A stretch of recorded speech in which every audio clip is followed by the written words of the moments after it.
अस्सलाम वालेकुम dear students, कैसे हो आप लोग। उम्मीद है कि आप सब लोग बिल्कुल ठीक ठाक हो गए। तो आज की इस वीडियो में इंशाल्लाह हम लोग प्रैक्टिस टेस्ट नंबर 1 की डिस्कशन करेंगे। तो एमसीक्यू नंबर 1 में कहता है कि which one of the following is considered a cellular. देखो, ए सेलुलर ऑर्गेनिजम्स ऐसे ऑर्गेनिजम्स होते हैं जिनमें सेल्स या सेलुलर ऑर्गेनाइजेशन जो है वो एब्सेंट होती है। अब गिवन ऑप्शंस में से हमारे पास वायरसेस जो है वो इनको हम लोग ए सेलुलर कंसिडर करते हैं क्योंकि इनकी सेलुलर ऑर्गेनाइजेशन जो है वो नहीं होती। So that is why option C is correct. अब हमारे पास वायरसेस के अलावा दो और ऐसी चीज़ें हैं जिनको हम लोग ए सेलुलर कंसिडर करते हैं। नंबर 1 पे हमारे पास प्रायोन्स और सेकंड पे हमारे पास वायराइड्स। ठीक है, तो वायरसेस के साथ साथ हमारे पास प्रायोन्स और वायराइड्स को भी हम लोग ए सेलुलर कंसिडर करते हैं। तो आप लोगों से एग्जामिनर इस तरह से भी क्वेश्चन कर सकता है कि all of the followings are considered acellular except. तो आप लोगों ने फिर इन तीनों चीज़ों को लाजमी जहन में रखना है। ठीक है, नेक्स्ट एमसीक्यू नंबर 2 में कहता है कि palmitic acid is a type of. Palmitic acid जो है वो ये सैचुरेटेड फैटी एसिड की टाइप है या एग्जाम्पल है। Option C is correct. अब सैचुरेटेड फैटी एसिड्स ऐसे फैटी एसिड्स होते हैं जिनमें carbon carbon single bond present होता है, जबकि अनसैचुरेटेड फैटी एसिड्स ऐसे फैटी एसिड्स होते हैं जिनमें कार्बन कार्बन डबल बॉन्ड या ट्रिपल बॉन्ड प्रेजेंट होता है। अब पल्मेटिक एसिड के साथ साथ आप लोगों ने जो है वो एक और चीज़ याद रखनी है कि स्टेरिक एसिड। ठीक है, स्टेरिक एसिड भी हमारे पास जो है वो ये सैचुरेटेड फैटी एसिड की एग्जाम्पल है। अब आप लोगों से मेरा ये क्वेश्चन है कि आप लोगों ने कमेंट्स में मुझे अनसैचुरेटेड फैटी एसिड्स की एग्जांपल बतानी है। ठीक है, नेक्स्ट एमसीक्यू नंबर 3 में कहता है कि what is the protein code surrounding the genetic material of the viruses. देखो, वायरसेस में हमारे पास जेनेटिक मटेरियल होता है, इनके जेनेटिक मटेरियल को जो है वो एक प्रोटीन कोटिंग ने सराउंड किया होता है जिसे हम लोग कैप्सिड कहते हैं। Option A is correct. Next fourth में कहता है कि viruses are considered obligate intracellular parasites because. देखो, वायरसेस को हम लोग ऑब्लिगेट इंट्रासेलुलर पैरासाइट्स कहते हैं, इसलिए कहते हैं क्योंकि उनके पास उनकी अपनी मेटाबॉलिक मशीनरी जो है वो नहीं होती। Option B is correct. 5 में कहता है कि which one of the following is common viral disease in humans. Viral disease का बताना है। ऑप्शन ए में है हमारे पास ट्यूबरक्लोसिस। ट्यूबरक्लोसिस जो है वो ये एक बैक्टीरियल डिजीज़ है। ठीक है, ऑप्शन बी है हमारे पास मलेरिया। मलेरिया जो है ये प्लाज्मोडियम की वजह से होता है और प्लाज्मोडियम जो है वो ये एक प्रोटोजोआ है। ठीक है, ऑप्शन सी में हमारे पास इन्फ्लुएंजा। इन्फ्लुएंजा जो है ये एक वायरल डिजीज़ है। ठीक है, ये फ्लू वायरस की वजह से जो है वो काज होती है। Option C is correct. ठीक है, ऑप्शन डी में कहता है एथलेटिक फुट। एथलेटिक फुट जो है वो ये फंगल डिजीज़ है। नेक्स्ट 6 में कहता है कि viroids are infectious agents composed of. तो देखो, वायराइड्स में हमारे पास जो है वो आरएनए प्रेजेंट होता है। Option C is correct. Next 7th में कहता है कि prions are infectious agents composed primarily of. और प्रायोन्स में हमारे पास प्रोटीन्स होते हैं। वायराइड्स में आरएनए होते हैं, प्रायोन्स में प्रोटीन्स होते हैं। पी से प्रायोन्स, पी से प्रोटीन्स, इस तरह आप लोग याद रखें। ठीक है, option B is correct. Next 8 में कहता है कि which one of the following statement accurately distinguishes between the prokaryotic and eukaryotic cells. Option A में कहते हैं कि prokaryotic cells contains membrane bonded organelles. ये बात गलत है यार। हमारे पास प्रोकैरियोट्स में हमारे पास मेम्ब्रेन बॉन्डेड ऑर्गेनेलीज एब्सेंट होती हैं, यूकैरियोट्स में प्रेजेंट होती हैं। ऑप्शन ए गलत हो गया। ऑप्शन बी में कहता है कि eukaryotic cells have nucleate region containing their genetic material whereas the prokaryotic cells have true nucleus। ये बात गलत है। देखो, ट्रू न्यूक्लियस यूकैरियोट्स में होता है, प्रोकैरियोट्स में ट्रू न्यूक्लियस नहीं होता। ऑप्शन बी भी हमारे पास गलत हो गया। ऑप्शन सी में कहता है कि cell wall of the prokaryotes are always composed of peptidoglycans while the eukaryotic cell wall if present have varying composition। ये बात ठीक है क्योंकि प्रोकैरियोट्स की जो सेल वॉल होती है ना उसमें हमेशा पेप्टाइडोग्लाइकेन प्रेजेंट होता है, जबकि यूकैरियोट्स में पेप्टाइडोग्लाइकेन के अलावा जो है वो सेलुलोज भी हो सकता है। ठीक है, हेमी सेलुलोज भी हो सकता है, पेक्टिन भी हो सकता है, लिग्निन भी हो सकता है। ठीक है, so that is why option C is correct. Option D को भी देख लेते हैं। कहते हैं protein synthesis occurs in the ribosomes in eukaryotic cells but not in the prokaryotic cell. ये बात गलत है। हमारे पास प्रोटीन सेंसेस प्रोकैरियोट्स में भी होती है और यूकैरियोट्स में भी होती है, क्योंकि राइबोसोम्स प्रोकैरियोट्स में भी होते हैं और यूकैरियोट्स में भी होते हैं। ठीक है, so that is why option D भी जो है वो गलत है। नेक्स्ट 9th में कहता है researcher isolates a cellular organelle and finds that it contains its own DNA and ribosome and it is involved in the synthesis of ATP. The organelle is most likely. देखो, हमारे पास जो mitochondria होता है ना, इसके पास इसका अपना डीएनए भी होता है, राइबोसोम्स भी होता है और ये एटीपी की सिंथेसिस भी करती है। ठीक है, so that is why option C is correct. Next 10th में कहता है smooth endoplasmic reticulum plays a crucial role in the various cellular process. So which one of the following function is not primarily associated with smooth endoplasmic reticulum? देखो smooth endoplasmic reticulum जो है वो steroid hormones की senses भी करती है, ठीक है, ये ड्रग्स एंड पॉइजन्स को डिटॉक्सिफाई भी करता है, ये बात भी ठीक है। ऑप्शन सी में कहता है protein foldings and modification. Protein folding and modification जो है ये स्मूथ एंडोप्लाज्मिक रेटिकुलम का काम नहीं है, ठीक है, ये रफ एंडोप्लाज्मिक रेटिकुलम का काम है।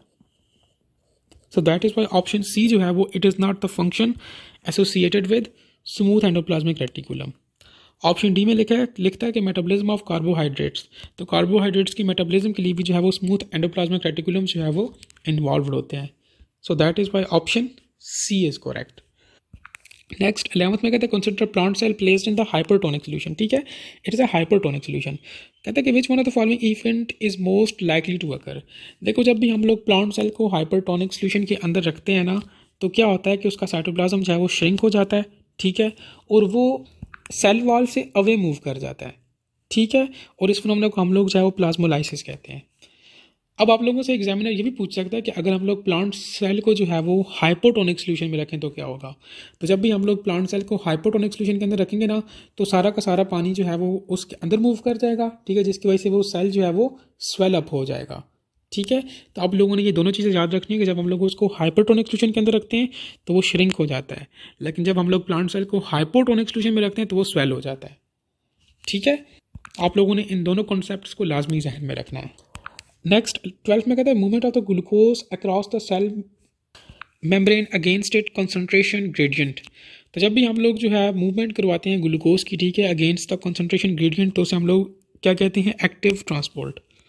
और जब हम लोग उसको टूवर्ड्स द कंसंट्रेशन ग्रेडियंट जो है मूव करवाते हैं तो उसे हम लोग जो है पैसिव ट्रांसपोर्ट कहते हैं, ठीक है, जिसमें एटीपी रिक्वायर्ड नहीं होती, लेकिन एक्टिव ट्रांसपोर्ट में एटीपीज भी जो है वो रिक्वायर्ड होती है, ठीक है। या इसको आप लोग ऐसे भी डिफाइन कर सकते हो कि लोअर कंसंट्रेशन से हायर कंसंट्रेशन की तरफ मूव करना, तो वो एक्टिव है। ऑब्वियसली लोअर से हायर की तरफ जा रही है कोई चीज़ तो उसके लिए एटीपी भी रिक्वायर्ड होंगे, अगर कोई हायर से लोअर की तरफ आ रही है तो उसके लिए एटीपी रिक्वायर्ड नहीं होंगे, और उस प्रोसेस को हम लोग पैसिव ट्रांसपोर्ट बोलेंगे, ठीक है। बाकी ऑप्शंस को भी देख लेते हैं। Simple diffusion and facilitated diffusion. Simple diffusion यही है कि वो खुद ब खुद कोई चीज़ डाइफ्यूज़ हो जाए। फॉर एग्जांपल आप लोगों ने रूम के किसी एक कॉर्नर में स्प्रे को जो है वो ओपन किया, ठीक है, तो वो स्प्रे जो है वो खुद बहुत बाकी कॉर्नर्स में फैल जाएगी, इसे हम लोग सिंपल डाइफ्यूजन कहते हैं। लेकिन अगर किसी चीज़ को डाइफ्यूज़ करवाने के लिए हम लोग कुछ एफर्ट्स करें तो फैसिलिटेटेड डाइफ्यूजन होगी, ठीक है। नेक्स्ट 13 में कहता है कि which one of the following cytoskeleton component is primarily involved in maintaining the cell shape and providing the mechanical strength. तो हमारे पास जो इंटरमीडिएट फिलामेंट्स होते हैं ये बेसिकली सेल की शेप को मेंटेन करते हैं और उसको मैकेनिकल स्ट्रेंथ भी देते हैं। Option C is correct. Next 14 में कहता है during which stage of cellular respiration the majority of ATPs are produced. देखो ग्लाइकोलिसिस में जो है वो टोटल 4 एटीपीज जो है प्रोड्यूस होते हैं, ठीक है। नेट गेन उनका 2 ही होता है क्योंकि 2 एटीपीज हम लोगों ने यूज़ किए होते हैं इस प्रोसेस के लिए, ठीक है। ऑप्शन बी में क्रेब्स साइकिल है, क्रेब्स साइकिल में हमारे पास डायरेक्टली सिर्फ एक एटीपी बन रहा होता है, जबकि ऑप्शन सी में कहता है कि electron transport chain and oxidative phosphorylation. तो इस प्रोसेस में हमारे पास जो है वो राउंड अबाउट 26 to 28 एटीपीज जो है वो बन रहे होते हैं, ठीक है। So that is why option C is correct. Next 15 में कहता है primary function of Golgi apparatus is. तो गोल्जी अपरेटस का फंक्शन ये है कि ये मॉडिफाई करता है, सॉर्ट करता है और पैक करता है प्रोटीन्स को और लिपिड्स को फॉर द सिक्रीशन और the delivery to the other organelles. Option C is correct. 16 में कहता है कि which one of the following structure is found in both plant cells and animal cells. देखो हमारे पास सेल वॉल प्लांट सेल्स में जो है वो होती है, एनिमल में नहीं होती। क्लोरोप्लास्ट भी हमारे पास प्लांट्स में होता है, एनिमल्स में नहीं होता। सेंट्रियोल्स भी हमारे पास जो है ये एनिमल सेल्स में होते हैं, ठीक है, प्लांट्स में नहीं होते। ये एनिमल में होते हैं, ये प्लांट्स में होते हैं, ये प्लांट्स में होते हैं। लेकिन राइबोसोम्स हमारे पास दोनों में होते हैं, ठीक है, प्लांट्स में भी होते हैं और एनिमल सेल्स में भी होते हैं। So that is why option D is correct. Next MCQ number 17 में कहता है कि which one of the following statement regarding the formation of peptide bond is incorrect. Option A में कहता है कि it involves the dehydration reaction. ये बात बिल्कुल ठीक है कि हमारे पास जब पेप्टाइड बॉन्ड बनता है तो हमारे पास एज अ रिजल्ट H2O जो है वो रिलीज हो रहा होता है, क्योंकि वहाँ पे डिहाइड्रेशन रिएक्शन हो रहा होता है। ऑप्शन बी में कहता है कि it links the carbonyl group of one amino acid to the amino group of another. देखो हमारे पास पेप्टाइड बॉन्ड हमेशा जो है वो एक अमाइनो एसिड के कार्बोनाइल ग्रुप के साथ बनता है और दूसरे अमाइनो एसिड के अमाइनो ग्रुप के साथ बनता है, इन दोनों के दरमियान बन रहा होता है। ऑप्शन बी भी हमारे पास ट्रू हो गया। ऑप्शन सी में कहता है कि it results in the formation of water molecule as a byproduct. ये बात ठीक है, हम लोगों ने ऑप्शन ए में बात की कि हमारे पास ये डिहाइड्रेशन रिएक्शन होता है, वाटर तो बनेगा ही बनेगा, ठीक है। अब ऑप्शन डी में कहता है कि it is reversible reaction that radially occurs under the physiological conditions without the enzymatic catalyst. पहली बात तो ये कि हमारे पास ये इरिवर्सिबल रिएक्शन होता है, ठीक है। पेप्टाइड बॉन्ड की जो फॉर्मेशन होती है ये इरिवर्सिबल होती है और इसमें हमारे पास एंजाइमेटिक कैटलिस्ट जो है वो चाहिए होते हैं, ये उसके बगैर नहीं होता। सो that is why option D जो है वो ये इनकोरेक्ट है regarding the peptide bond. Next 18 में कहते हैं कि biochemist analyses a polysaccharide and finds that it is composed solidly of beta glucose units linked by beta 1 to 4 glycosidic bonds. The polysaccharide is most likely, तो हमारे पास देखो beta 1 to 4 glycosidic linkage जो है ये सेलुलोज में present होता है, ठीक है। जबकि हमारे पास स्टार्च और ग्लाइकोजन इन दोनों में हमारे पास अल्फ़ा 1 to 4, ठीक है, और बीटा 1 to 6 लिंकेज प्रेजेंट होता है। बल्कि ये बीटा नहीं है बल्कि ये दोनों अल्फाज हैं, ठीक है। Alpha 1 to 4 and alpha 1 to 6 linkage जो है वो स्टार्च और ग्लाइकोजन में होता है, जबकि सेलुलोज में हमारे पास बीटा 1 to 4 होता है और काइटिन में जो है वो किसी भी किस्म का जो है वो ग्लाइकोसिडिक लिंकेज नहीं होता क्योंकि इसमें हमारे पास नाइट्रोजन प्रेजेंट होता है, ठीक है। ये नाइट्रोजन कंटेनिंग कंपाउंड है। So that is why option C is correct.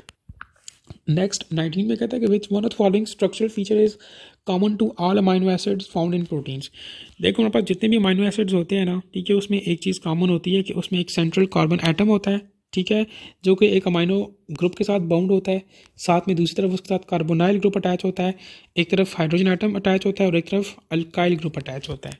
Option C is correct. Next 20 में कहते हैं कि primary difference between the saturated and unsaturated fatty acid lies in. देखो हमारे पास जो सैचुरेटेड और अनसैचुरेटेड फैटी एसिड्स होते हैं है ना, इनको हम लोग इनके बॉन्ड्स की बेस पे जो है वो डिफ्रेंशिएट करते हैं। कैसे? हमारे पास जो सैचुरेटेड फैटी एसिड्स होते हैं ना, इसमें हमारे पास कार्बन कार्बन सिंगल बॉन्ड होता है, जबकि अनसैचुरेटेड में हमारे पास कार्बन कार्बन डबल बॉन्ड भी हो सकता है और ट्रिपल भी हो सकता है। So that is why option C is correct कि हम लोग इनकी एब्सेंस और the presence of the single और डबल बॉन्ड की बेसिस पे जो है वो डिफ्रेंशिएट करते हैं, ठीक है। नेक्स्ट 21 में कहता है कि protein function is ultimately determined by it's 3 dimensional shape या स्ट्रक्चर। कहता है कि which level of protein structure is most directly responsible for its functional specificity. देखो आप लोगों ने हमेशा अपने जहन में रखना है कि हमारे पास जो टर्शरी स्ट्रक्चर होता है ना, ये इसकी 3D शेप होती है। इसको आप लोग कैसे याद रखो? देखो हमारे पास सबसे पहले प्राइमरी होता है, फिर सेकेंडरी होता है और थर्ड पे टर्शरी होता है। So that is Y tertiary को आप लोग 3D से याद करो। टर्शरी थर्ड पे आता है, इसको आप लोग 3D से याद करो, इसका 3D स्ट्रक्चर होता है, ठीक है। जो एंजाइम्स होते हैं ना, वो उनका क्वोटेशनरी स्ट्रक्चर होता है। हमारे पास जो प्राइमरी स्ट्रक्चर होता है ना, इसमें हमारे पास सिंपल अमाइनो एसिड्स की जो है वो सीक्वेंस होती है या सिंपल लीनियर जो है वो उनकी अरेंजमेंट होती है, ठीक है। जो सेकेंडरी स्ट्रक्चर होता है ना प्रोटीन्स का, उनमें जो है वो अल्फ़ा हेलिक्स या बीटा शीट्स की फॉर्म में जो है वो ये अरेंज होते हैं। टर्शरी स्ट्रक्चर जो है वो 3D होता है, ये हम लोग ऑलरेडी बात कर चुके हैं, ठीक है। और हमारे पास जो क्वोटेशनरी स्ट्रक्चर होता है ना, इसमें जो है वो मल्टीपल पॉलीपेप्टाइड सब यूनिट्स जो है वो प्रेजेंट होते हैं, ठीक है। नेक्स्ट 22 में कहता है कि which one of the following biological molecule is not a polymer. देखो मोनोमर्स मिल के पॉलीमर बनाते हैं, ठीक है। और हमारे पास जो सेलुलोज है ना, it is a monomer not polymer. Haemoglobin, triglyceride, messenger RNA, ये सारे पॉलीमर्स हैं, जबकि सेलुलोज है वो it is not a polymer. Option A is correct. Next 23 में कहता है कि researcher is studying on enzymes catalysed reaction at its optimal temperature. कहता है if they significantly increases the concentration of the substrate what would be the most likely effect on the initial reaction rate. देखो आप लोगों ने जो है वो book में एक डायग्राम देखी होगी इस तरह से कि एक ग्राफ सा बना हुआ था जिसमें जो है वो रिएक्शन रेट शो हो रहा था कि पहले वो इंक्रीज़ हो रहा था, ठीक है, फिर एक सर्टेन पॉइंट पे जाके उसमें जो है सैचुरेशन आ गई, ठीक है। सैचुरेशन के बाद दोबारा वो जाके डिक्रीज़ होना शुरू हो गया। इस तरह का ग्राफ आप लोगों ने बुक में देखा होगा, ठीक है। तो यहाँ पे वो इसी चीज़ को लिंक कर रहा है, ये इसी ग्राफ की बात कर रहा है कि अगर हम लोग कंसंट्रेशन को जो है वो सबस्ट्रेट की कंसंट्रेशन को जो है वो इंक्रीज़ करते हैं तो इनिशियल रिएक्शन रेट पे क्या अफेक्ट होगा। तो इनिशियल रिएक्शन रेट जो है वो सबसे पहले इंक्रीज़ होगा, ठीक है। फिर प्लेटू पे जाने के बाद जो है वो उसमें ये सैचुरेशन आ जाएगी थोड़ी सी, ठीक है। फिर इस सैचुरेशन के बाद जो है वो दोबारा से डिक्रीज़ होना शुरू हो जाएगा, ठीक है। तो इसके लिए हमारे पास ऑप्शन सी जो है वो करेक्ट है। नेक्स्ट 24th में कहते हैं competitive and non competitive inhibitors affects enzyme activity differently। कहता है कि with one of the following is the key differentiating characteristic of non competitive inhibitors। देखो हमारे पास जो नॉन competitive inhibitors होते हैं ना, ये क्या करते हैं, ये एक्टिव साइट के अलावा बाकी कहीं पे भी जाके अटैच हो जाते हैं। कम्पेटिटिव इनहिबिटर्स जो है वो ये एक्टिव साइट पे जाकर अटैच होते हैं, जबकि नॉन कम्पेटिटिव इनहिबिटर्स जो है ना, ये एक्टिव साइट को छोड़ के इंजाइम पे जो है वो किसी दूसरी जगह पे जाके अटैच हो जाते हैं। ठीक है, उसकी एलोस्टेरिक साइट पे कहीं पे भी जाके ये अटैच हो जाते हैं। ठीक है, तो यही बात कर रहा है कि it binds the site distant from the active site causing a conformational changes in the enzymes. Option C is correct. Next 25 में कहता है कि with one of the following environmental factor does not directly influence the 3D shape या 3 dimensional structure and thus the activity of the enzymes. अब यहाँ पे उसने activity की बात की है, उसने रेट की बात नहीं की। इस चीज़ को आप लोगों ने लाजमी जहन में रखना है। ठीक है, और आप में से मेजोरिटी स्टूडेंट्स ने ये MCQ गलत किया होगा। ठीक है, इसमें जो है वो ऑप्शन सी जो है वो करेक्ट है। सबस्ट्रेट कॉन्सेंट्रेशन, सबस्ट्रेट कॉन्सेंट्रेशन जो है वो ये डायरेक्टली जो है वो इन्फ्लुएंस नहीं करता उसकी 3 डायमेंशनल स्ट्रक्चर को। ठीक है, आयोनिक कॉन्सेंट्रेशन, टेम्परेचर और pH जो है वो डायरेक्टली इन्फ्लुएंस करता है। हाँ, अगर यहाँ पे उसने रेट का पूछा था फिर आप लोग ऑप्शन डी को टिक करते हैं, लेकिन उसने उसकी एक्टिविटी का पूछा है। ठीक है, या उसने फैक्टर्स का नहीं पूछा कि जो उसके रेट को जो है वो अफेक्ट करते हैं। नेक्स्ट 26 में कहता है during the light dependent reaction of the photosynthesis the primary role of the water molecule is to. देखो, लाइट डिपेंडेंट रिएक्शन में हमारे पास वाटर का क्या मॉलिक्यूल क्या रोल होता है, तो वाटर का ये रोल होता है कि ये फोटोसिस्टम 2 को इलेक्ट्रॉन्स डोनेट करता है। देखो, जब भी हमारे पास जो है वो लाइट एब्जॉर्ब होती है ना, ठीक है, तो इलेक्ट्रॉन्स जो है वो लूज होते हैं। ठीक है, तो उन इलेक्ट्रॉन्स को दोबारा से डोनेट करने के लिए ये वाटर जो है वो इम्पोर्टेंट रोल प्ले करता है। ठीक है, ये फोटोसिस्टम 2 को जो है वो इलेक्ट्रॉन्स देता है। Option C is correct.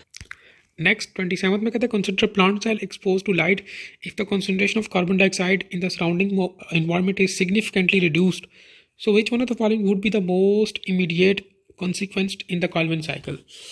देखो, कैल्विन साइकिल में हमारे पास फर्स्ट स्टेप होता है जी कार्बन फिक्सेशन का। ठीक है, उस कार्बन फिक्सेशन के लिए हमें जो है वो कार्बन डाइऑक्साइड जो है वो रिक्वायर्ड होती है। अब सिचुएशन वो ये कह रहा है, सिचुएशन वो इस तरह से क्रिएट कर रहा है कि अगर हम लोग इस कार्बन डाइऑक्साइड की कंसंट्रेशन को जो है वो रिड्यूस कर दें, उसको कम कर दें, तो हमारे पास कैल्विन साइकिल पे क्या अफेक्ट आएगा, या इस कार्बन डाइऑक्साइड को रिड्यूस करने से क्या कॉन्सिक्वेंसेस हो सकते हैं। तो उसके कॉन्सिक्वेंसेस ये हो सकते हैं कि हमारे पास इनिशियल कार्बन की जो फिक्सेशन होगी ना वो डिक्रीज हो जाएगी। ठीक है, बायता रुबिस्को एक एंजाइम है। Option D is correct. 28 में कहते हैं कि anaerobic respiration pathways such as lactic acid fermentation and alcoholic fermentations are less energy efficient than aerobic respiration because देखो, हमारे पास जो aerobic respiration होती है ना, ठीक है, ये हाई एनर्जी एफिशिएंट होती है, जबकि एनारोबिक जो है वो ये इतनी ज़्यादा एफिशिएंट नहीं होती। इसकी वजह क्या है? इसकी वजह ये है कि हमारे पास जो एनारोबिक रेस्पिरेशन होती है ना, ये कम्प्लीटली जो है वो ऑक्सीडाइज नहीं करती ग्लूकोज को कार्बन डाइऑक्साइड और वाटर में, जबकि एरोबिक रेस्पिरेशन में हमारे पास कंप्लीट ऑक्सीडेशन होती है। सो दैट इज़ वाई हम लोग बोलते हैं कि हमारे पास एरोबिक रेस्पिरेशन जो है वो ये एक एनर्जी एफिशिएंट प्रोसेस है, जबकि एनारोबिक रेस्पिरेशन जो है वो ये लेस एनर्जी एफिशिएंट प्रोसेस है। Option C is correct. Next 29 में कहता है कि which one of the following is the primary energy currency of the cell directly used to derive most cellular works. हमारे पास जो ATP है ना, वो उसे हम लोग एनर्जी करेंसी ऑफ सेल कहते हैं। Option C is correct. 30 में कहता है glycolysis the first stage of cellular respiration occurs in the. हमारे पास ग्लाइकोलिसिस जो है बेसिकली ये साइटोप्लाज्म में हो रहा होता है। Option C is correct. Next 31 में कहता है क्रेब्स साइकिल या citric acid cycle is the crucial stage in the aerobic respiration, what is the primary input molecule that enters the Krebs cycle. तो कोएस्टाइल ए जो है वो क्रेब्स साइकिल के अंदर जो है वो एक मॉलिक्यूल है जो सबसे पहले एंटर होता है, तब जाकर हमारे पास क्रेब्स साइकिल जो है वो स्टार्ट होता है। Option C is correct. Next 32 में कहता है कि during the electron transport chain electrons are passed from the one carrier molecule to another by releasing the energy in the process, what is the energy primarily used for. कहता है कि electron transport chain में हमारे पास है वो electrons एक carrier molecule से दूसरे कैरियर मॉलिक्यूल की तरफ जाते हैं। ठीक है, जब वो ट्रांसफ़र हो रहे होते हैं एक कैरियर मॉलिक्यूल से दूसरे कैरियर मॉलिक्यूल्स की तरफ, तो उसकी वजह से हमारे पास एनर्जी रिलीज़ होती है। कहता है कि ये एनर्जी जो है वो किस काम आती है, तो ये एनर्जी जो है बेसिकली क्या करती है, ये यूज़ होती है हाइड्रोजन आयन्स को पंप करने के लिए। माइटोकॉन्ड्रियल मैट्रिक्स से इंटरमेम्ब्रेनियस स्पेसेस में। ठीक है, ये एनर्जी जो है जो रिलीज होती है वो हाइड्रोजन आयंस को पंप करवाती है। ठीक है, कहाँ से? माइटोकॉन्ड्रियल मैट्रिक्स से इंटरमेम्ब्रेनियस स्पेसेस में। Option B is correct. Next 33 में कहता है Calvin cycles take place in the stroma of the chloroplast. What is the primary enzymes responsible for the initial fixation of carbon dioxide. तो उसके लिए जो है वो रुबिस्को एंजाइम जो है वो रिक्वायर्ड होता है। Option B is correct. ठीक है, कार्बन की फिक्सेशन के लिए कौन सा एंजाइम रिक्वायर्ड होता है? रुबिस्को। नेक्स्ट 34th में कहता है कि which one of the following process generates the largest amount of ATP पर molecule of the glucose under the aerobic conditions. ये MCQ हम लोग ऑलरेडी कवर कर चुके हैं। ठीक है, ग्लाइकोलिसिस में हमारे पास 4 ATPs बनते हैं। ठीक है, क्रेब्स साइकिल में 1 बनता है और सबस्ट्रेट लेवल फॉस्फोराइलेशन में जो है वो 26 टू कितने बनते हैं? सॉरी, अच्छा इसमें टोटल 4 बन रहे होते हैं। ठीक है, अच्छा हम लोग ग्लाइकोलिसिस को में जो ATPs है ना बनते 4 है, लेकिन इसको हम लोग कंसिडर 2 करते हैं, मतलब हम लोग नेट गेन को काउंट करते हैं। तो हम लोगों ने ATPs यूज़ किए थे ग्लाइकोलिसिस में। ठीक है, 4 बन गए तो 2 - 4 कितने हो गए? 2 हो गए। तो इसलिए हम लोग इसको यहाँ पे 2 लिखेंगे। 2 ATPs बनते हैं ग्लाइकोलिसिस में। ठीक है, और यहाँ पे आप लोग एक और पॉइंट भी ध्यान में रखो कि हमारे पास जो सिट्रिक एसिड साइकिल होता है ना उसमें हमारे पास 1 ATP बनता है, जो कि हम लोगों ने यहाँ पे लिख लिया, लेकिन एक ग्लूकोज के लिए 2 सिट्रिक एसिड साइकिल्स होती हैं। ठीक है, सो 1 + 1 कितना हो गया? 2 हो गया। और हमारे पास ये जो सबस्ट्रेट लेवल फॉस्फोराइलेशन है ना, basically it is the combination of both glycolysis and Krebs cycle. सो 2 + 2 कितना हो गया? 4। ठीक है, तो इसलिए हम लोग बोलते हैं कि इसमें टोटल 4 बनते हैं। और ऑक्सीडेटिव फॉस्फोराइलेशन में कितने ATPs बन रहे होते हैं? 26 to 28। Option D is correct. Next 35 में कहते हैं unlike cellular organisms viruses are obligate intracellular parasites, which one of the following best explain the fundamental reason for this dependence. कहते हैं कि हम लोग वायरसेस को ऑब्लिगेट इंट्रासेलुलर पैरासाइट्स क्यों कहते हैं, इसकी रीज़न क्या है? इसकी रीज़न ये है कि viruses do not possess the ribosomes and metabolic machinery required for the protein synthesis and energy production. ठीक है, option B is correct. Viruses में हमारे पास राइबोसोम्स नहीं होते। ठीक है, उनकी अपनी मेटाबॉलिक मशीनरी नहीं होती जिसकी वजह से वो एनर्जी को प्रोड्यूस कर सकें। दैट इज़ वाई हम लोग उनको इंट्रासेलुलर ऑब्लिगेट पैरासाइट्स कहते हैं या ऑब्लिगेट इंट्रासेलुलर पैरासाइट्स कहते हैं। Option B is correct. Next 36 में कहता है कि retroviruses such as HIV utilize a unique enzymes to replicate the genetic material. कहता है कि what is the primary function of reverse transcriptase. तो रिवर्स ट्रांसक्रिप्टेज का क्या फंक्शन है? बेसिकली ये RNA टेम्पलेट को यूज़ करके DNA बनाता है। RNA को यूज़ करके DNA बनाता है। Option A is correct. Next 37 में कहता है कि prions and viroids both are acellular entities. ये बात हम लोग ऊपर ऑलरेडी कर चुके हैं। प्रायोन्स, वायराइड्स और वायरसेस जो है ये एसेलुलर होते हैं। फिर कहता है कि that can cause the diseases, और ये दोनों डिजीजेस काज करते हैं, but they differ significantly in their composition. कहता है कि which one of the following accurately describes the fundamental difference between the prions and viroids. कहता है कि ये दोनों एसेलुलर तो होते हैं, डिजीजेस भी काज करते हैं, लेकिन इनमें डिफरेंस क्या है? तो डिफरेंस भी हम लोग ऑलरेडी ऊपर 2 MCQs थे, उनमें हम लोग डिस्कस कर चुके थे कि हमारे पास वायराइड्स जो होते हैं ना, इसमें जो है वो इन्फेक्शियस RNA मॉलिक्यूल प्रेजेंट होता है, जबकि प्रायोन्स में हमारे पास इन्फेक्शियस प्रोटीन जो है वो प्रेजेंट होता है। Option B is correct. Next 38 में कहता है कि some viruses possess an outer envelope derived from the host cell membrane। कहता है कि what is the primary advantage of this envelope for the viruses। तो हमारे पास ये जो envelope होता है ना, पहली चीज़ तो ये कि ये अटैचमेंट साइट जो है प्रोवाइड करता है। फिर दूसरी चीज़ ये कि ये होस्ट सेल के अंदर एंट्री में हेल्प कर रहा होता है। Option C is correct. Next 39 में कहता है कि which one of the following characteristic is not the defining feature of the viruses. Option A में कहता है कि पोजेशन ऑफ ईथर DNA और RNA as their genetic materials. ये बात बिल्कुल ठीक है कि हमारे पास वायरसेस के अंदर DNA भी हो सकता है, प्रोटीन्स भी हो सकते हैं। ऑप्शन बी में कहता है ability to reproduce independently outside of the host cell. ये बात सरासर गलत है। देखो ऊपर हम लोगों ने बात की कि हम लोग वायरसेस को जो है वो ऑब्लिगेट इंट्रासेलुलर पैरासाइट्स कहते हैं, मतलब ये इंडिपेंडेंटली नहीं रह सकते, ये होस्ट सेल के ऊपर डिपेंड करते हैं। इनके पास अपनी मेटाबॉलिक मशीनरी नहीं होती, ये एनर्जी प्रोड्यूस नहीं कर सकते। तो फिर किस तरह ऑप्शन बी जो है वो करेक्ट हो गया? तो ऑप्शन बी यहाँ पे जो है वो इनकरेक्ट है। It is not the defining feature of the viruses. बाकी ऑप्शन भी देख लेते हैं।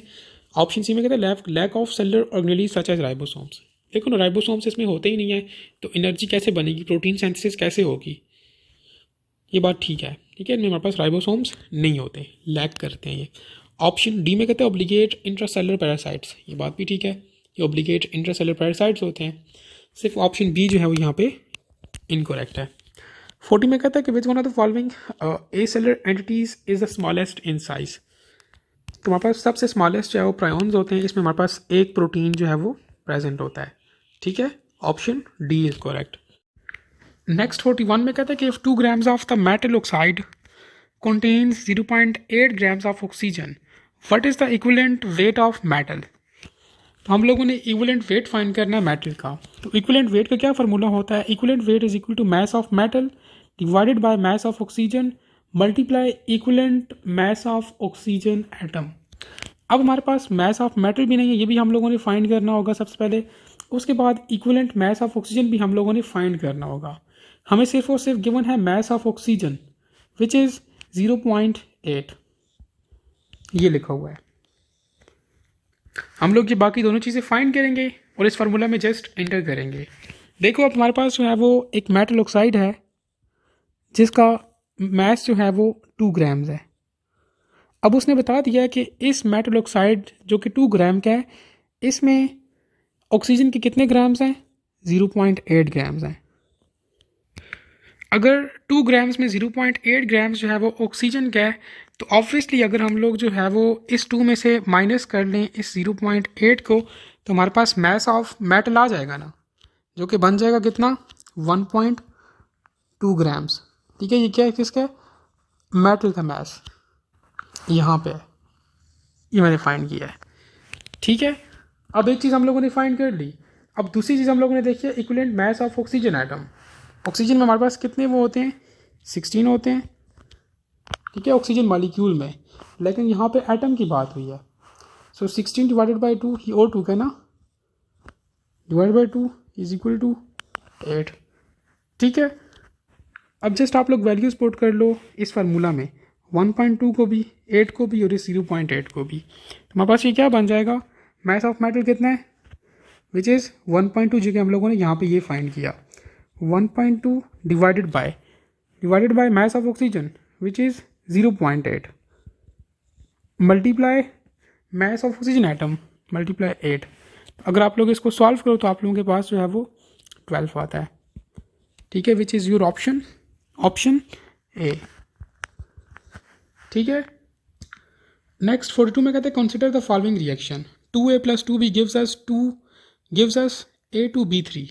अब कहते हैं कि 4 moles of A and 6 moles of B are allowed to react. What is the maximum number of moles of the A2 and B3 that can be formed? अब अगर आप लोग यहाँ पे रिएक्शन को देखो कि उसने पहले क्या किया है, A के 2 मोल्स लिए हैं, B के 3 मोल्स दिए हैं, और एज अ रिजल्ट हमारे पास जो है वो 1 मोल बना है A2B3 का। यहाँ पे कुछ नहीं है तो ये 1 है। अब उसने इन दोनों की कॉन्सेंट्रेशन को इंक्रीज़ कर दिया है। A पहले हमारे पास क्या था, A पहले 2 था, अब उसने A को क्या कर दिया है, 4 कर लिया है। B हमारे पास पहले क्या था, 3 था, अब B को उसने क्या कर लिया है, 6 कर लिया है। अब अगर आप लोग इनको ज़रा देखो, थोड़ा गौर करो, उसने क्या किया, जस्ट इन दोनों को डबल कर लिया है। पहले 2 था, अब 4 कर लिया है। पहले B3 था, अब उसको 6 कर लिया है। तो ऑब्वियसली हमारे पास जो प्रोडक्ट है A2B3, ये भी फिर ज़्यादा हो जाएगा ना, विच इज़ हमारे पास फिर कितना बन जाएगा, 2 मोल्स। ठीक, क्योंकि इसकी कॉन्सेंट्रेशन भी फिर हमारे पास डबल प्रोड्यूस्ड होगी। सो that is why option A is correct. इसकी मिसाल बिल्कुल ऐसे ही है कि फॉर एग्जांपल 2 बंदे मिलके कोई काम कर रहे थे 4 दिनों में। ठीक है, 2 बंदे कोई काम कर रहे थे और उनको काम करने में जो है वो 4 दिन जो है वो चाहिए थे। अब हम चाहते हैं कि वो 4 दिनों के बजाय इसको 2 दिनों में करें, ठीक है, काम को। फिर ऑब्वियसली हम इन बंदों को डबल कर लेंगे, जब डबल करेंगे तो वो फिर हमारे पास 2 दिनों में काम करेंगे। ठीक है, ये वही मैथ्स के क्वेश्चन हैं जो आप लोग बचपन में करते थे, लेकिन यहाँ पे उन्होंने मोल्स को, ग्राम्स को, इन चीज़ों को इंट्रोड्यूस कर दिया है। यहाँ पे मैं आप लोगों को फिर बता देता हूँ कि अगर पहले उसने बोला कि हमारे पास A के 2 मोल और B के 3 मोल मिलके जो है वो 1 मोल बनाते थे A2 और B3 का। ठीक है, अब कहता है कि अगर हम लोग जो है वो इस एक की कॉन्सेंट्रेशन को भी डबल कर दें, पहले 2 था अब उसको 4 कर लें, B की कॉन्सेंट्रेशन को भी डबल कर लें, पहले 3 था अब उसको हम 6 कर लें, तो ऑब्वियसली हमारे पास ये जो A2B3 की कॉन्सेंट्रेशन है ये भी डबल हो जाएगी ना। पहले 1 थी अब 2 हो जाएगी, क्योंकि ये भी डबल हुए हैं ना, तो फिर ये भी डबल हो जाएगी। सो that is why option A is correct. Next 43 में कहता है कि which one of the following samples contain the largest number of atoms. अब लार्जेस्ट नंबर ऑफ एटम्स हम लोगों ने देखने हैं, तो नंबर ऑफ एटम्स क्या होते हैं, number of atoms is equal to number of moles multiply Avogadro's number. तो हम लोगों ने क्या करना है कि इन तमाम ऑप्शंस का जो है वो नंबर ऑफ एटम्स फाइंड करने हैं और बताना है कि किस सैम्पल में जो है वो largest number of atoms present हैं। ठीक है, सो अगर हम लोग ऑप्शन ए को देखें तो हमारे पास इसको हम लोग क्या करेंगे, मोल्स क्या होता है, number of moles is equal to mass in gram divided by molar mass. हमारे पास यहाँ पे मास कितना है जो कि ग्राम्स में है, वो है 1 डिवाइडेड बाय नाइट्रोजन का कितना होता है molar mass, 1 divided by 28 multiply this Avogadro's number.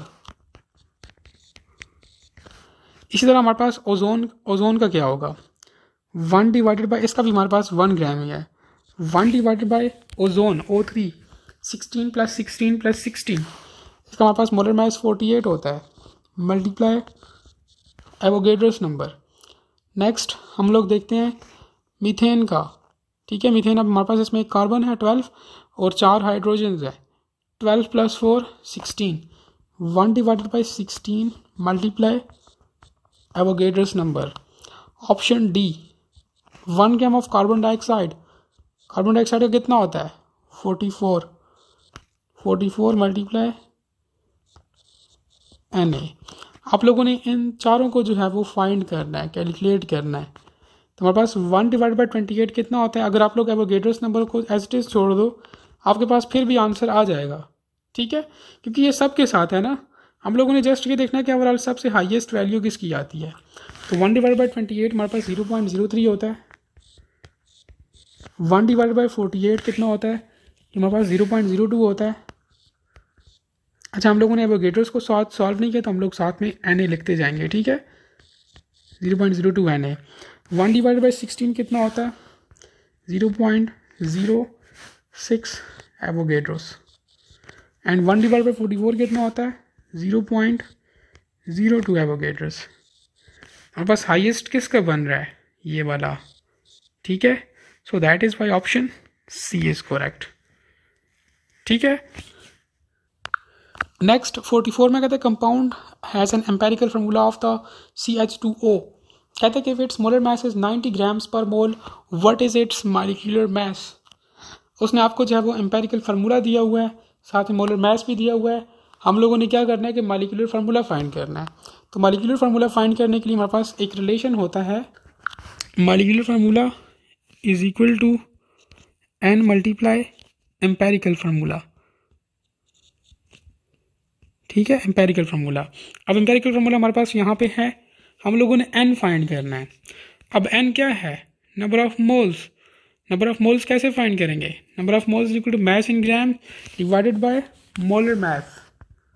तो मास हम लोग यहाँ से फाइंड कर सकते हैं, मोलर मास हमारे पास यहाँ पे गिवन है, सॉरी मोलर मास तो हम लोग इसका फाइंड करेंगे CH2O का। तो हमारे पास देखो इसमें क्या है, एक कार्बन है 12, ये क्या हो जाएगा 12 प्लस 2 हाइड्रोजन है तो 2 प्लस एक ऑक्सीजन है 16, तो ये हमारे पास राउंड अबाउट बनता है कितना 30। सो जस्ट सिंपल हम लोग क्या करेंगे 90 को डिवाइड करेंगे इस 90 को इस 30 के साथ, तो हमारे पास ये क्या आ जाता है 3। तो इस 3 को आप लोग इस फॉर्मूला में पुट करो ना, इसमें 3 इंटू क्या है एम्पेरिकल फार्मूला CH2O, तो ये हमारे पास क्या बन जाएगा C3H, ये 2 3 जार 6 और O यहाँ पे 1 है तो 1 3 जार 3, C3H6O3 which is your option B. ठीक है, नेक्स्ट 45 में कहता है कि what is the molarity of the solution prepared by dissolving 4 grams of sodium hydroxide in enough water to make 500 millilitre of the solution. और साथ में उसने मोलर मास दिया हुआ सोडियम हाइड्रोक्साइड का। तो हम लोगों ने क्या फाइंड करना है, मोलरिटी फाइंड करनी है। ठीक है, मोलरिटी का क्या फार्मूला होता है, number of moles of solute divided by volume in decimetre cube.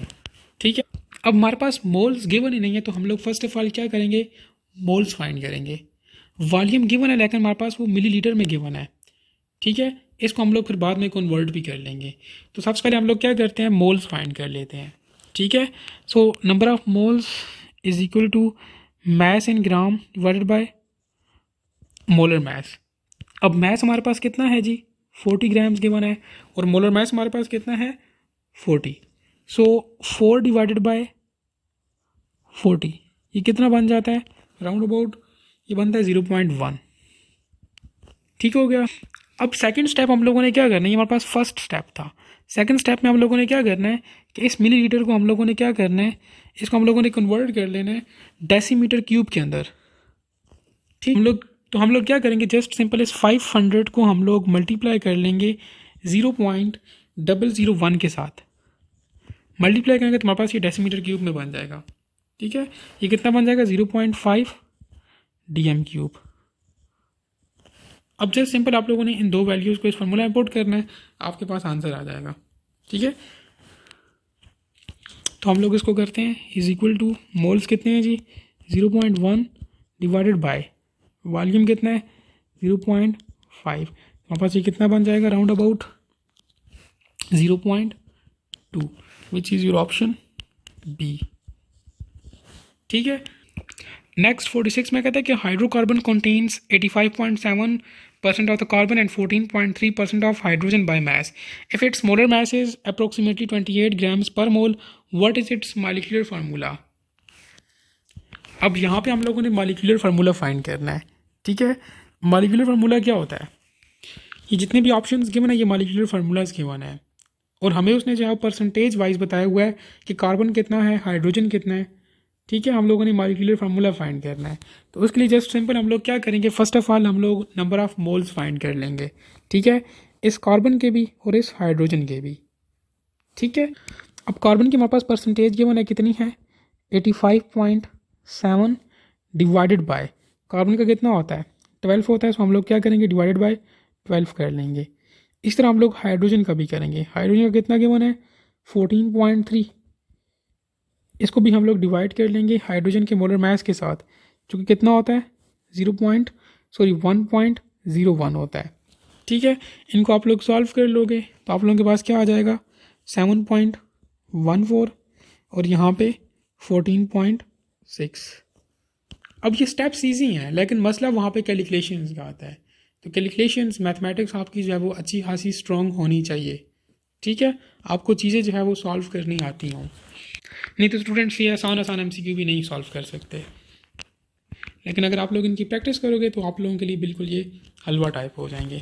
अब ये हम लोगों ने फर्स्ट स्टेप कर लिया। अब हम लोगों ने क्या करना है कि इन दोनों में से जो स्मॉलेस्ट रेशियो होगी ना उसको हम लोग दोनों के साथ डिवाइड कर लेंगे, ठीक है। हमारे पास देखो कार्बन कितना है जी, कार्बन है हमारे पास 7.14, हाइड्रोजन कितना है 14.6। अब स्मॉलर के साथ डिवाइड करना है तो हमारे पास स्मॉलर कौन सा है 7.14 है, 7.14 के साथ इन दोनों को आप डिवाइड कर लो, ये रेशियोज है बेसिकली, ठीक है। 7.14, अब ये तो कट गया, 1 आ गया रेशियो, 1 जार 2 जार 1 रेशियो 2 हमारे पास अब यहाँ पे हमारा आ गया। अब हमारे पास ये 1 जो है वो ये कार्बन क्या और 2 हाइड्रोजन क्या है, इसे हम लोग CH2 लिख सकते हैं ना, ठीक है, CH2 से हम लोग लिख सकते हैं। अब इस चीज़ का हम लोग एम्पेरिकल फार्मूला फाइंड करेंगे, कैसे फाइंड करेंगे, देखो CH2 है, कार्बन का 12 होता है, और यहाँ पे हाइड्रोजन 2 है, सो 12 + 2 ये हमारे पास कितना आ गया 14 आ गया, ठीक है, ये 14 आ गया। अब नेक्स्ट हमारे पास क्या होगा, हम लोगों ने जो है वो फाइंड क्या कर मॉलिक्यूलर फार्मूला फाइंड करना है, तो उसके लिए हम लोग क्या करेंगे, N = ये लिखा हुआ है molar mass divide by empirical formula mass, जो कि हमारे पास ये है, ये हमारे पास एम्पेरिकल फार्मूला मास है, और मोलर मास हमारे पास ऑलरेडी गिवन है विच इज़ 28 ग्राम पर मोल। सो जस्ट सिंपल आप लोग क्या करोगे, इस 28 को जो है वो डिवाइड कर लोगे इस 14 के साथ, कितना आ जाएगा 14 1 जार 14 2 जार, ठीक है। अब यहाँ पर हम लोगों ने रेशो से एक चीज़ निकाली थी CH2, ये चीज़। सो जस्ट सिंपल आप लोगों ने क्या करना है कि ये जो आप लोगों के पास 2 आया है ये वाला 2, ठीक है, इसको आप लोगों ने मल्टीप्लाई कर लेना अंदर 2 × CH2, तो हमारे पास क्या बन जाएगा C2 H4 which is your option B. ठीक है। नेक्स्ट 47 में कहता है कि in the reaction HCl plus NaOH gives us NaCl plus H2O। कहता है कि how many moles of HCl are needed to completely react with 0.5 moles of NaOH। अब ये भी क्वेश्चन भी बिल्कुल उसी तरह से है जो हम लोग बचपन में मैथमेटिक्स के क्वेश्चन सॉल्व किया करते थे, ठीक है, फर्स्ट सेकंड क्लास में। अब यहाँ पे देखो हमारे पास एक HCl ने जो है वो क्या प्रोड्यूस किया, 1 NaCl। अब वो मुझे क्वेश्चन कर रहा है कि 0.5 NaOH को रिएक्ट करवाने के लिए, ठीक है, कम्प्लीटली रिएक्ट करवाने के लिए कितने HCl चाहिए होंगे। ठीक है, अगर देखो यहाँ पे दोनों 1 1 है तो अगर 0.5 के लिए चाहिए तो हमारे पास दोनों पे 0.5 ही चाहिए होंगे ना। ठीक है, so that is why option B is correct. देखो यहाँ पे भी ये बात कर रहा है कि हमारे पास यहाँ पे 1:1 का हिसाब है बिटवीन HCl एंड NaOH। आप इन दो स्टेटमेंट्स को पढ़ लो, आपको खुद बहुत समझ आ जाएगी। कहते हैं कि अगर हमारे पास चाहे 1 mole of HCl reacts completely with the 1 mole of NaOH तो ऑब्वियसली हमारे पास 0.5 मोल्स ही चाहिए होंगे NaOH के, ताकि वो कम्प्लीटली रिएक्ट कर सके HCl के साथ। ठीक है, 0.5 मोल्स ऑफ HCl के साथ। नेक्स्ट 48 में कहते हैं कि number of protons in the nucleus of an atom determines. तो न्यूक्लियस में हमारे पास जो नंबर ऑफ प्रोटॉन्स होते हैं ना, बेसिकली वो रिप्रेजेंट करते हैं एटॉमिक नंबर को। Option C is correct. Next 49 में कहते हैं कि atom of the same element that have different number of neutrons. तो atom of the same elements जिनके नंबर ऑफ न्यूट्रॉन्स जो है वो डिफरेंट हो तो उन्हें हम लोग जो है वो आइसोटोप्स कहते हैं। Option B is correct. Next 50 में कहता है कि principal quantum number n of an electron is primarily related to its. हमारे पास जो प्रिंसिपल नंबर होता है, प्रिंसिपल क्वांटम नंबर, ये बेसिकली हमारे पास एनर्जी लेवल्स के साथ जो है वो रिलेट कर रहा होता है। Option C is correct. 51 में कहता है कि maximum number of electrons that can occupy the second electron shell n equal to 2 है, तो जस्ट सिंपल हम लोगों ने maximum number of electrons find करने हैं, तो उसके लिए हमारे पास फार्मूला होता है 2n स्क्वायर फार्मूला। अब यहाँ पे हम लोगों ने सेकंड शेल के लिए फाइंड करने हैं, सो 2 इंटू 2 का स्क्वायर, 2 का स्क्वायर 4 होता है, 4 मल्टीप्लाई 2 कितना होता है 8, which is your option C. Next 52 में कहते हैं कि an ion with the charge of +3, ठीक है, has 10 electrons and 14 neutrons. What is the mass number of this ion. हमारे पास मास नंबर जो है वो किसकी इक्वल होता है, mass number is equal to number of protons plus number of neutrons. अब हमारे पास नंबर ऑफ न्यूट्रॉन्स तो गिवन है, प्रोटॉन्स नहीं गिवन, तो नंबर ऑफ प्रोटॉन्स किसके इक्वल होते हैं, basically it is the sum of charge plus electrons, बाकी ये plus and as it is आएगा। ठीक है, सो जस्ट सिंपल आप लोगों ने क्या करना है, इनको प्लस कर लेना है। चार्ज कितना है 3 प्लस 10 प्लस न्यूट्रॉन्स कितने हैं 14, ये कितना बनता है 13 plus 14 which is equal to 27। Option D is correct. ठीक है, नेक्स्ट 53 में कहता है कि first ionization energy generally increases across the period in the periodic table, so which one of the following is the most significant reason for this trend. हमारे पास जो ionization energy होती है, ठीक है, आयनाइजेशन एनर्जी जो है वो ये इंक्रीज होती है पीरियड्स में, ठीक है, फ्रॉम टॉप टू बॉटम। इसकी वजह क्या है, क्योंकि हमारे पास न्यूक्लियर चार्ज जो है वो इंक्रीज हो रहा होता है, ठीक है, with relative constant shielding effect. Option B is correct. Next 54 में कहते हैं consider a photon of the electromagnetic radiation with a frequency of 3 multiply 10 की पावर 15। फ्रीक्वेंसी की कितनी की मैंने 3 मल्टीप्लाई 10 की पावर 15 हर्ट्ज। कहते हैं कि in which region of the electromagnetic spectrum does the radiation falls. उसने आपको प्लैंक्स कांस्टेंट भी दिया हुआ है। अब स्टूडेंट्स ने क्या किया होगा, यहाँ पे जो है वो डिफरेंट फार्मूलाज लगा के इसको सॉल्व करने की कोशिश की होगी, लेकिन मैं आपको एक सिंपल ट्रिक बताता हूँ कि हमारे पास जो फ्रिक्वेंसी 10 की पावर 15 से लेके 10 की पावर 16 तक जो होती है ना, ये यूवी रीजन में लाई करती है। ठीक है, option C is correct. Next 55 में कहते हैं कि which one of the following subatomic particle has negative charge. तो हमारे पास प्रोटॉन्स के ऊपर पॉजिटिव चार्ज होता है, न्यूट्रॉन के ऊपर कोई चार्ज नहीं होता, इलेक्ट्रॉन के ऊपर नेगेटिव चार्ज होता है। ठीक है, अब उसने नेगेटिव चार्ज का पूछा है, ऑप्शन सी इज करेक्ट। 56 में कहता है कि atomic number of an element is equals to the number of. तो एटॉमिक नंबर किसकी इक्वल होता है, it is equal to number of electrons in the neutral atom. Option B is correct. Next 57 में कहता है कि electrons in an atom occupy the specific region of the space around the nucleus. तो nucleus के गिर्द हमारे पास जो है वो एक स्पेसिफिक रीजन होता है जहाँ पे इलेक्ट्रॉन्स जो है वो रिवॉल्व करते हैं, उस रीजन को हम लोग ऑर्बिटॉल्स कहते हैं। Option C is correct. 58 में कहता है कि which one of the following statement correctly describes the relationship between intermolecular forces and the physical properties of the liquid. तो अब रिलेशन पूछ रहा है फिजिकल प्रॉपर्टीज़ का और इंटरमॉलिक्यूलर फोर्सेस का। तो अगर आप लोग ऑप्शन सी को देखें कि जितनी स्ट्रॉन्ग हमारे पास इंटरमॉलिक्यूलर फोर्सेस होंगी उतना हाई हमारे पास बॉइलिंग पॉइंट होगा किसी भी लिक्विड का, और उतना ही हाई भी जो है वो उसका सरफेस टेंशन होगा। Option C is correct. ठीक है, अगर हमारे पास उसकी इंटरमॉलिक्यूलर फोर्सेस जो है वो स्ट्रॉन्ग हुई, इंटरमॉलिक्यूलर फोर्सेस अगर स्ट्रॉन्ग हुई तो हमारे पास उसका बॉइलिंग पॉइंट भी हाई होगा और उसकी जो सरफेस टेंशन है वो भी हाई होगी। Option C is correct. Next MCQ number 59 में कहते हैं can real gases will behave most ideally under. हमारे पास जो रियल गैसेस होती हैं वो आइडियली बिहेव करती हैं under low pressure and high temperature. Option D is correct. ठीक है, नेक्स्ट 60 में कहते हैं consider two gases A and B. हमारे पास दो गैसेस हैं ए एंड बी। कहता है कि with the molar masses of M A and M B respectively. कहता है कि where M A is greater than M B, मतलब जो हमारे पास गैस ए है उसका मोलर मैस ज़्यादा है as compare to gas B. कहता है कि both gases are at the same temperature which one of the following statement is true regarding their average kinetic energy and average speeds. तो हमारे पास दो गैसेस हैं ए एंड बी। ए का हमारे पास मोलर मास जो है वो एम ए है और बी का हमारे पास जो है वो एम बी है, जबकि हमारे पास ये जो एम ए है ये ग्रेटर है एम बी से। अब हम लोगों ने क्या करना है, इनकी काइनेटिक एनर्जी और साथ में वेलोसिटी को प्रेडिक्ट करना है।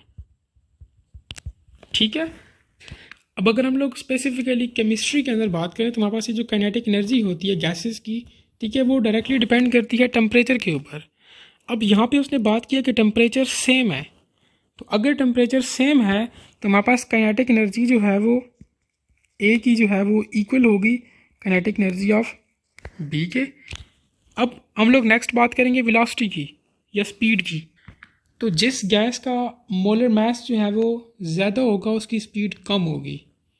तो अगर हमारे पास ए का मोलर मास ज़्यादा है तो obviously the speed of A is less than the speed of B।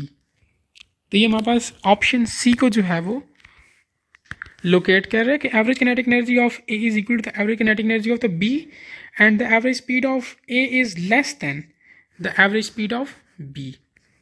Option C is correct. Next 61 में कहते हैं कि liquid is observed to have a very low vapour pressure at its boiling point. This indicates that the liquid has. कहते हैं कि एक liquid है उसे हम लोग ऑब्जर्व कर रहे हैं कि उसके बॉइलिंग पॉइंट पे भी उसका वेपर प्रेशर बहुत ज़्यादा लो आ रहा है।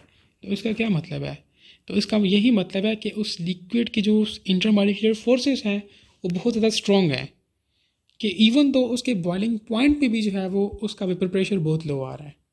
ठीक है, ये उसके स्ट्रॉन्ग इंटरमॉलिक्यूलर फोर्सेस की वजह से है। Option B is correct.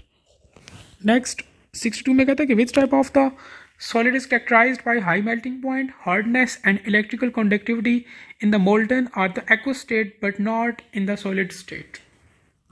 तो हमारे पास जो आयोनिक सॉलिड्स होते हैं, ठीक है, इनका मेल्टिंग पॉइंट हाई होता है, ये हार्ड होते हैं, इनकी इलेक्ट्रिकल कंडक्टिविटी जो है वो मोल्टन एंड एक्वस स्टेट में होती है, जबकि सॉलिड स्टेट में इनकी इलेक्ट्रिकल कंडक्टिविटी नहीं होती। अब सॉलिड स्टेट में इनकी इलेक्ट्रिकल कंडक्टिविटी इसलिए नहीं होती क्योंकि उसमें इनके मॉलिक्यूल्स क्लोजली पैक्ड हो जाते हैं, वो मूव नहीं कर सकते, जिसकी वजह से हमारे पास इलेक्ट्रिकल कंडक्टिविटी नहीं होती। ठीक है, तो ये आयनिक सॉलिड्स की बात कर रहा है। ठीक है, option B is correct. Next 63 में कहता है कि phenomena of the diffusion is most rapid in the gases as compare to the liquids and solids because. तो हमारे पास गैसेस में जो है वो फिनोमेना ऑफ डिफ्यूजन जो है वो रैपिड होता है। इसकी वजह क्या है, क्योंकि तुम्हारे पास जो गैस मॉलिक्यूल्स होते हैं इनका जो है वो इनकी एवरेज काइनेटिक एनर्जी जो है वो हाईएस्ट होती है और उनका जो इंटरमॉलिक्यूलर स्पेसेस जो हैं वो भी लार्जेस्ट होते हैं. सो दैट इज़ वाई इनमें डाइफियन का फिनोमेना जो है वो रैपिड होता है. ठीक है. और सबसे कम जो डाइफियन का फिनोमेना है या जो बिल्कुल ज़ीरो डाइफियन है वो सॉलिड्स में होती है. Option C is correct. 64th में कहता है कि if temperature of the fixed amount of an ideal gas is doubled, अगर टेम्परेचर को डबल कर लें एट द कॉन्स्टेंट वॉल्यूम, कहते द प्रेशर विल बी. अब यहाँ पे उसने आइडियल गैस की बात की है तो हम लोग रिलेशन यूज़ करेंगे P V is equal to N R T. ठीक है. This means that the pressure is directly proportional to temperature at constant volume. अगर हम लोग टेम्परेचर को इंक्रीज़ करेंगे, ठीक है, टेम्परेचर को इंक्रीज़ करेंगे तो प्रेशर भी जो है वो क्या होगा, इंक्रीज़ होगा, डबल होगा. Option C is correct. Next 65 में कहता है कि which one of the following statement regarding the Graham law of effusion is correct. तो ग्राहम लॉ ऑफ इफ्यूजन क्या कहता है, the rate of effusion of the gases is inversely proportional to the square root of the molar masses. Option D is correct. Next 66 में कहते हैं compressibility factor which is represented by Z for an ideal gases is always equals to. हमारे पास जो compressibility factor होता है Z ideal gases के लिए कितना होता है, 1 होता है. Option B is correct. 67 में कहता है कि which one of the following phase transitions involves decrease in entropy. तो हमारे पास जो कंडेंसेशन रिएक्शंस होते हैं उसमें एंट्रोपी जो है वो डिक्रीज हो रही होती है. बाकी हमारे पास मेल्टिंग में, वेपराइजेशन में, सब्लिमेशन में जो है वो एंट्रोपी जो है वो डिक्रीज नहीं होती. अब व्हाट इज एंट्रोपी, एंट्रोपी. तो एंट्रोपी हम लोग कहते हैं the degree of disorder,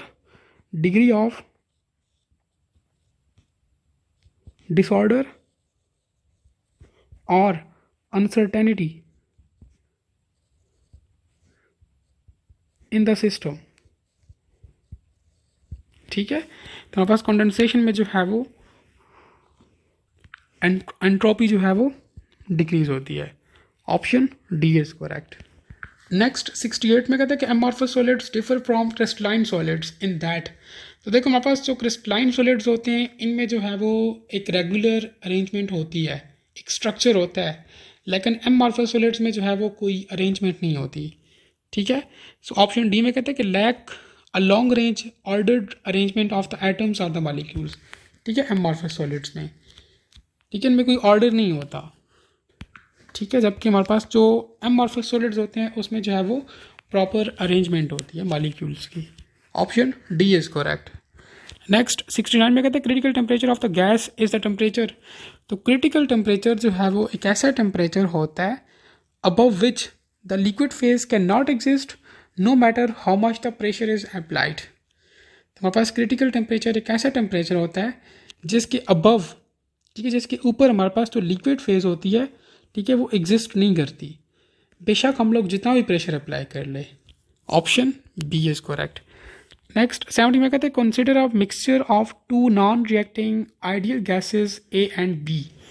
the total pressure of the mixture is the sum of partial pressure of A and B. This statement is known as.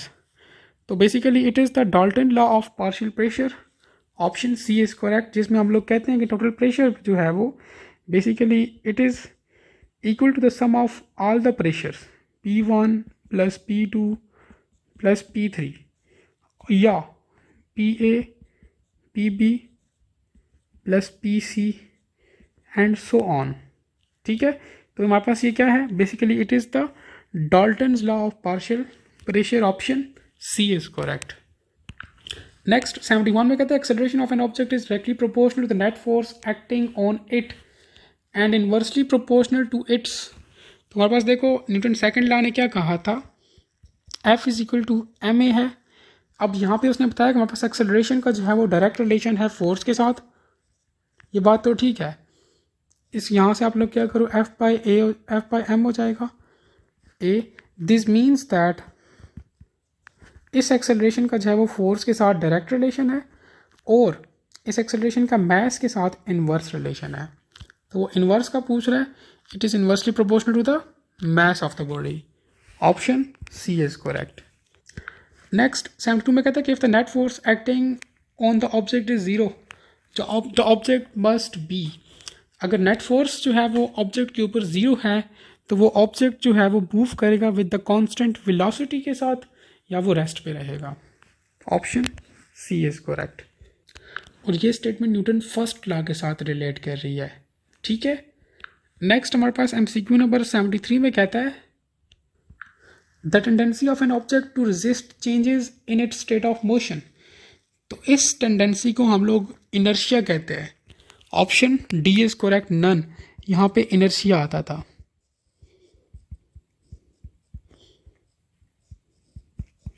ठीक है, option D is correct. 74th में कहते हैं कि for an object in the projectile motion neglecting the air resistance the horizontal component of its velocity is. अगर हम लोग air resistance को जो है वो निगलेक्ट करें तो हमारे पास जो हॉरिजॉन्टल कंपोनेंट होगा उस प्रोजेक्टाइल का वो कांस्टेंट रहेगा। ठीक है, option C is correct. Next MCQ number 75 में कहता है कि an object is moving with the constant velocity according to Newton first law of motion what can be said about the net force acting on that object. ये हम लोगों ने ऊपर ही MCQ में बात की थी कि अगर नेट फोर्स जो है वो ज़ीरो होगी तो वो ऑब्जेक्ट जो है वो कांस्टेंट वेलोसिटी के साथ मूव करेगा या वो रेस्ट पे रहेगा। तो ये उसने उसी MCQ को थोड़ा चेंज करके दे दिया है। ठीक है, तो जब हमारे पास नेट फोर्स ज़ीरो होगी तो वो ऑब्जेक्ट जो है वो कांस्टेंट वेलोसिटी के साथ मूव करेगा या वो रेस्ट पे रहेगा। Option C is correct. 76 में कहता है कि when a body is in equilibrium what is it's net force acting on it. तो एक बॉडी अगर इक्विलिब्रियम पे है तो उसकी नेट फोर्स जो है वो ज़ीरो होगी। Option C is correct. Next 77 में कहते हैं कार ऑफ मैस, अब एक कार है उसका मैस जो है वो 1000 ग्राम्स है जो एक्सेलरेट कर रही है uniformly from the rest to velocity of 20 metre per seconds. अगर वो रेस्ट से कर रही है तो उसकी इनिशियल वेलोसिटी जो है वो कितनी हो जाएगी, ज़ीरो हो जाएगी। ये उसकी फाइनल वेलोसिटी आ गई, ये उसका टाइम आ गया इन 10 सेकेंड्स। कहता है कि what is the magnitude of net force acting on that car. हमारे पास just simple Newton second law है, F is equal to ma। अब मैस हमारे पास गिवन है लेकिन एक्सेलरेशन गिवन नहीं है। सबसे पहले हम लोग एक्सेलरेशन फाइंड करेंगे। एक्सेलरेशन के लिए हम लोग क्या करेंगे, acceleration is equal to final velocity minus initial velocity divided by time. Final velocity हमारे पास कितनी है, 20 है। इनिशियल वेलोसिटी कितनी है, 0 है। डिवाइडेड बाय टाइम कितना है, 10 सेकेंड्स। ये हमारे पास क्या आ जाएगा, 20 divided by 10 which is equal to 2। तो एक्सेलरेशन हमारे पास कितनी आ गई, 2। अब आप लोगों ने क्या करना है, इन वैल्यूज़ को जो है वो इस इक्वेशन में पुट करना है। ठीक है, F is equal to m m है। सो मैथ्स हमारे पास कितना है, 1000 मल्टीप्लाई 2, ये कितना बन जाएगा, 2000 newtons. Option C is correct. Next 78 में कहते हैं block of mass 5 kilogram is pulled by the horizontal force of 20 newton. Mass given है जी, ठीक है, फोर्स गिवन है on a frictionless surface. What is the acceleration of the block.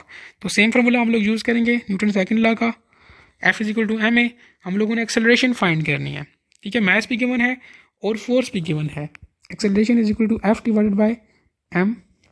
Acceleration is equal to force कितनी है जी, 20 Newton's, और mess कितना है 5, कितना बन जाएगा 4 metre per second square. Option B is correct. 79 में कहते हैं according to Newton third law of motion for every action there is an equal and opposite reaction. This action and reaction forces acts on. तो third law ने ये कहा था कि हमारे पास एक्शन और रिएक्शन जो है वो इक्वल होते हैं लेकिन ऑपोजिट इन डायरेक्शन होते हैं। ठीक है, अब उसने हमसे क्वेश्चन ये किया कि हमारे पास ये जो एक्शन और रिएक्शन होता है ये सेम ऑब्जेक्ट्स के ऊपर होता है, डिफरेंट के ऊपर होता है। तो आप लोगों ने हमेशा अपने ध्यान में रखना है कि हमारे पास ये जो एक्शन और रिएक्शन जो है ना ये डिफरेंट ऑब्जेक्ट्स पे ऊपर होता है। Option B is correct. Next 80 में कहता है कि a ball is thrown vertically upward. अब बॉल को जो है हम लोग वर्टिकली अपवर्ड मूव कर रहे हैं।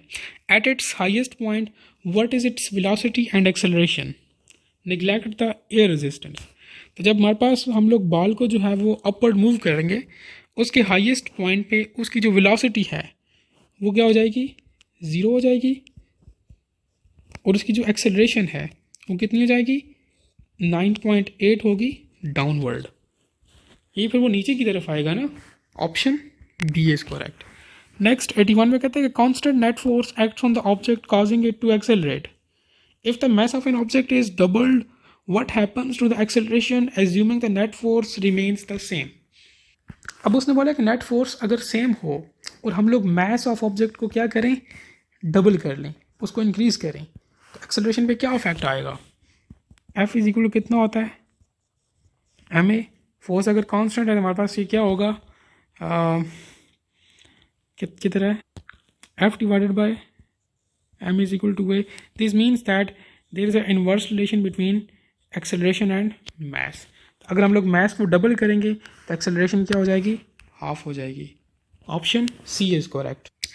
नेक्स्ट 82 में कहता है कि for a work to be done on an object by the force which one of the following must be true. तो किसी भी ऑब्जेक्ट के ऊपर चाहे वो वर्क को डन करना, ठीक है, उसके लिए क्या क्या रिक्वायरमेंट है? तो उसके लिए ये है कि हमारे पास जो ऑब्जेक्ट है वो मस्ट मूव करे in the certain distance in the direction of force, ठीक है, ऑप्शन बी इज करेक्ट। अगर वो मूव नहीं करेगा, उसकी डिस्टेंस या डिस्प्लेसमेंट जीरो हो गई, तो उस बॉडी के ऊपर वर्क डन नहीं होगा, ऑप्शन बी इज करेक्ट। 83 में कहता है कि person holds a heavy box at rest, is work being done on the box? No. क्यों? क्योंकि डिस्प्लेसमेंट जीरो है। ये ऊपर वाले एमसीक्यू में हम लोगों ने बात की कि डिस्प्लेसमेंट या डिस्टेंस जीरो हुआ तो वर्क जो है वो नहीं होगा। अब एक बॉक्स जो है वो है ही रेस्ट पे, एट द रेस्ट, हमारे पास वर्क डन क्या होगा, जीरो होगा, option C is correct. Next 84 में कहते हैं gravitational potential energy of an object near the earth surface depends upon. तो अर्थ सरफेस के पास हमारे पास जो ग्रेविटेशनल पोटेंशियल एनर्जी होती है, ठीक है, किसकी इक्वल होती है, M G and h, means it depends upon the mass and height of the object with the reference level. Option B is correct. Next 85 में कहता है कि work energy theorem states that the net work done on an object is equal to the change in its। तो हमारे पास work energy theorem ये कहता है कि जब भी किसी ऑब्जेक्ट के ऊपर वर्क डन होता है, it is equal to the change in its kinetic energy is equal to kinetic energy final minus kinetic energy initial, option B is correct। 86 में कहता है कि the speed of the moving object is doubled, its kinetic energy becomes, तो kinetic energy क्या है, 1/2 mv square. अब यहाँ पे उसने स्पीड को किसके साथ कंपेयर करना है, किनेटिक एनर्जी के साथ। किनेटिक एनर्जी का स्पीड के साथ क्या रिलेशन है, directly proportional to the square of speed. तो अगर हम लोग जो है वो स्पीड को डबल करें तो किनेटिक एनर्जी क्या होगी, 4 टाइम्स जो है वो इंक्रीज हो जाएगी, क्योंकि वो वेलोसिटी के स्क्वायर के साथ उसका डायरेक्ट रिलेशन है, option C is correct. Next 87 में कहता है कि ball is dropped from the certain height, as it falls neglecting the air resistance, what happened to its potential energy and kinetic energy। तो देखो जब भी हम लोग potential energy and kinetic energy की बात करते हैं तो हमारे पास जो पोटेंशियल एनर्जी होता है वो हाइट के साथ रिलेट करता है। पोटेंशियल एनर्जी किसकी इक्वल होता है, it is equal to M G and H, ठीक है। लेकिन किनेटिक एनर्जी हमारे पास हाइट के साथ रिलेट नहीं करती, वो वेलोसिटी के साथ करती है, ठीक है। तो जैसे हमारे पास ऑब्जेक्ट जो है वो टॉप पे होगी तो उसकी पोटेंशियल एनर्जी ज़्यादा होगी क्योंकि वो हाइट पे है, और उस वक्त उसकी किनेटिक एनर्जी क्या होगी, ज़ीरो होगी। जैसे कि ऑब्जेक्ट जो है वो ज़मीन पे होती है तो उसकी किनेटिक एनर्जी ज़्यादा होती है, पोटेंशियल एनर्जी ज़ीरो होती है। क्यों? क्योंकि उसकी पोटेंशियल एनर्जी जो है वो हाइट पे डिपेंड करती है। अब एक ऑब्जेक्ट है ही ज़मीन पे, उसकी हाइट ज़ीरो है, तो ऑब्वियसली उसकी पोटेंशियल एनर्जी भी जो है वो क्या होगी, ज़ीरो होगी। अब स्टेटमेंट हमें ये कहती है कि वो ऑब्जेक्ट हम लोगों ने हाइट से ड्रॉप किया है और वो अर्थ की तरफ आ रही है, तो जब वो अर्थ की तरफ आएगी तो उसकी पोटेंशियल एनर्जी क्या होगी, डिक्रीज़ होती जाएगी।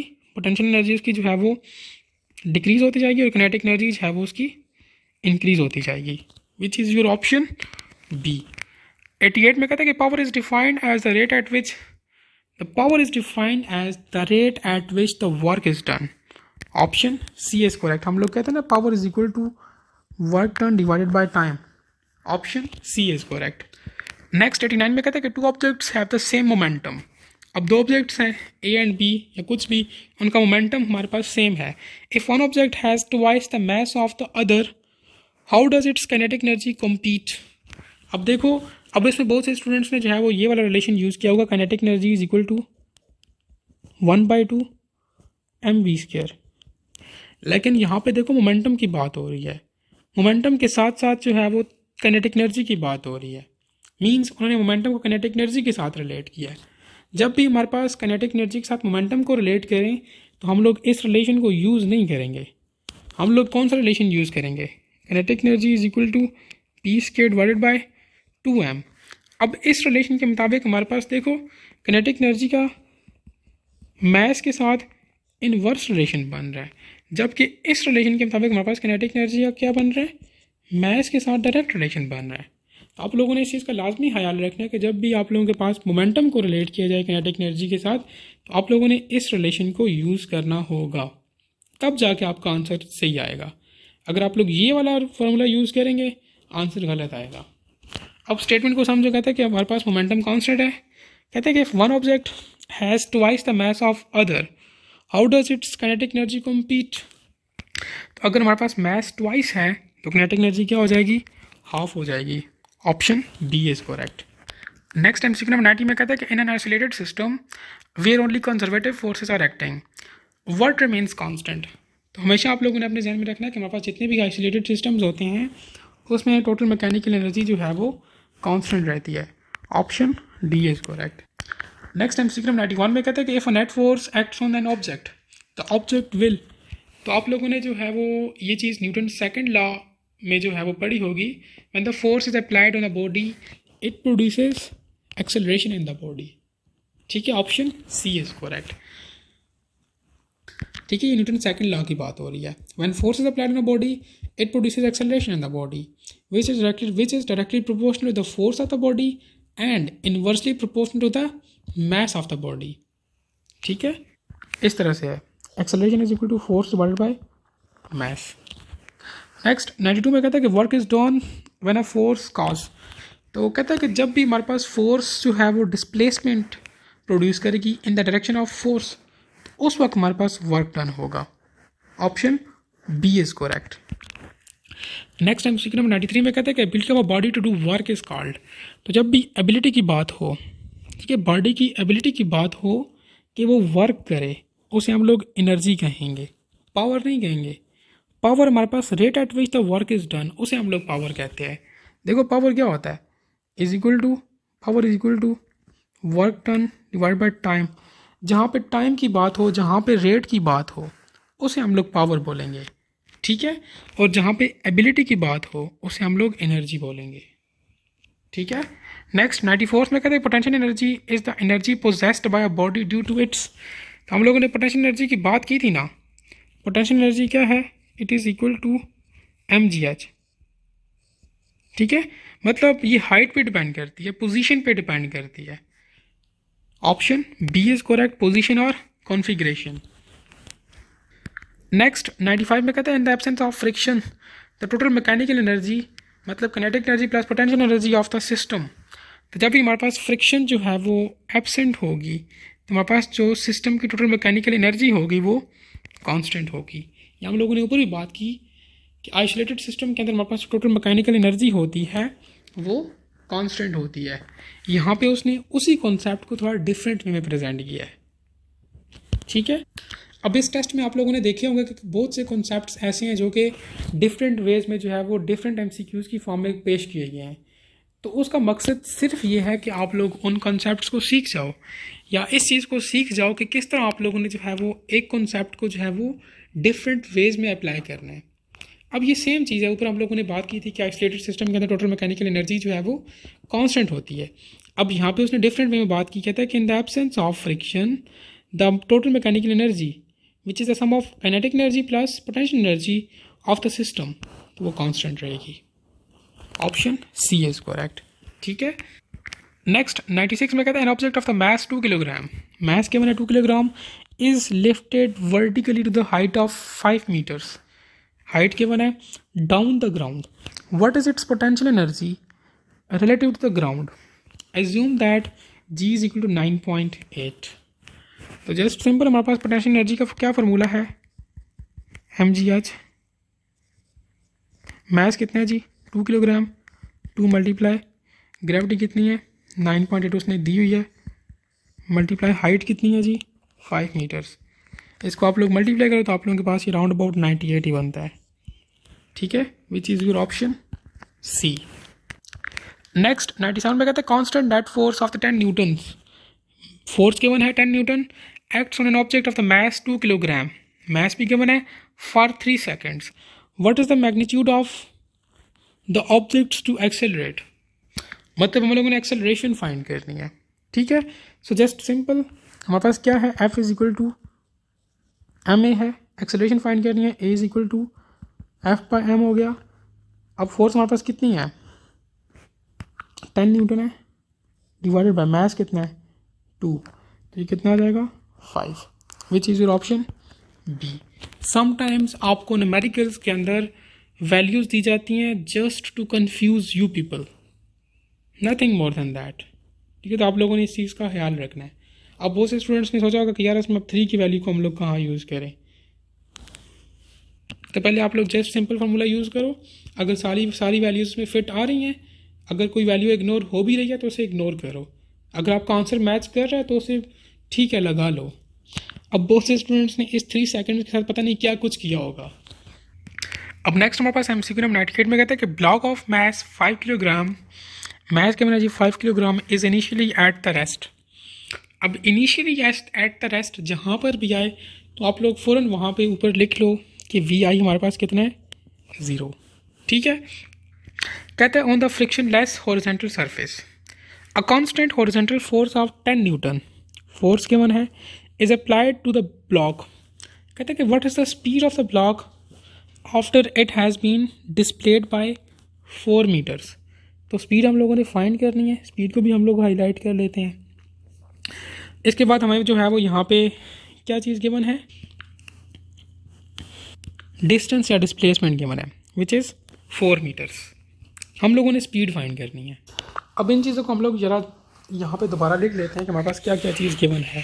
ठीक है, मास हमें गिवन है जी कितने 5 किलोग्राम, मास के बाद हमें गिवन है यहाँ पे फोर्स गिवन है विच इज़ 10 न्यूटन।